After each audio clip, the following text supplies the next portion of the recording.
Luxao reaching through.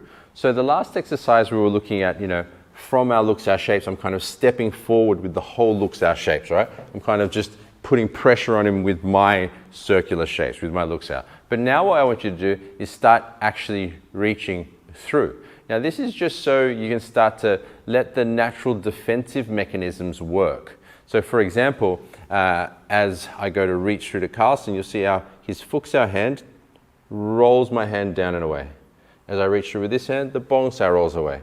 And it's not that you have to think, I'm going to use this roll, I'm going to use that roll.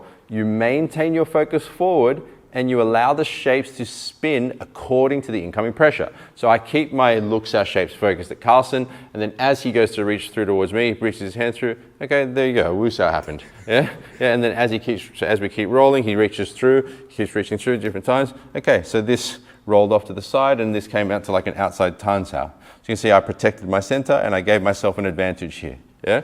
So I keep focus forward, I keep rolling, and as he goes to reach through, I just observe how the shapes roll. Okay, that was a Fuxao.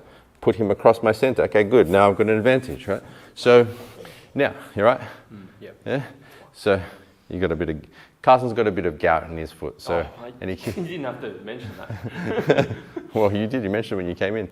So, he's not even that old, all right, so if anyone has any cures for gout, put them in the comments, and then hopefully that will help him heal. Now, keep going with it as Carl, because otherwise it'd be weird. Like it was like a touch, and you went I'd be like, what is this guy, a pussy or what? No, he's got gout. That's why. Yeah?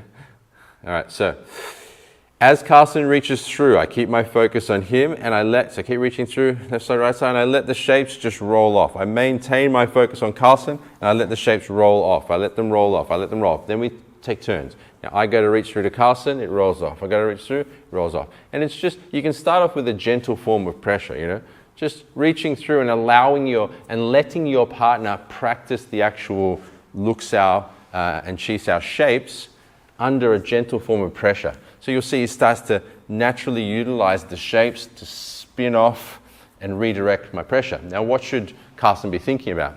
He centers himself, he senses his body. He aims towards me with the whole body and keeps the hands reaching at my center so that they have that buoyancy and direction like that ball in water. And then you'll see as I go to reach through, his arms will naturally redirect the incoming force away from him. Yeah? And then as you go, you can start to increase the pressure as well. So then you can start to reach through faster on different angles, and then he has to more and more maintain state. So that's another simple exercise you can use to cultivate the skill of sticking whilst dealing with incoming pressure. Take turns with your partner, minute on, minute off, or even 5 minutes each, just so you can get used to how the Luxao shapes roll under a more dynamic pressure of reaching through, right? So it's not just kind of bumping forward like the last exercise, it's more that you're actually trying to reach through an attack. So Carlson's actually trying to reach through an attack as I maintain my circular shapes, maintain my Luxao, yeah? As opposed to just the moving in and bouncing with the Luxao shapes, you're now reaching at them, like a strike, but a more gentle form of attack so you can practice the skill of redirection and connection. Alrighty. Any questions, you know where to put them, and I look forward to seeing you on the next video.